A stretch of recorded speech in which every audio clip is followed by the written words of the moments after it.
क़रीब टियों साईं फिरदाउसिन लगारी साहिब, मुझा निहायती क़ाबिल एहतराम मुझा कुलीग साथियों, हिन स्कूल जो हेडमास्टर बाहिम्मत हेडमास्टर साईं आशिक़ अली रहमू साहिब, मूंखे अॼु घणी ख़ुशी थी त जंहिं माण्हू खे असां सजेस्ट कयो उन अॼु तारीख़ में पहिरियों दफ़ो हिते हिकिड़ो फंक्शन रखियो आहे। इहो हिकिड़ी नंढड़ी पथरी आहे साईं आशिक़ अली जी तरफ़ां।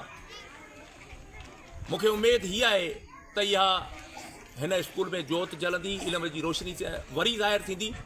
हिन खां अॻु में हिते हिकिड़ो हेडमास्टर निहायती क़ाबिल एहतराम, निहायती इज़त ऐं बुलंद मक़ाम वारो अल्लाह पाक उनखे पंहिंजे जन्नत में जॻहियूं अता फ़रमाए, साईं मोहम्मद याकूब मेमण जंहिं हिन स्कूल खे हलायो।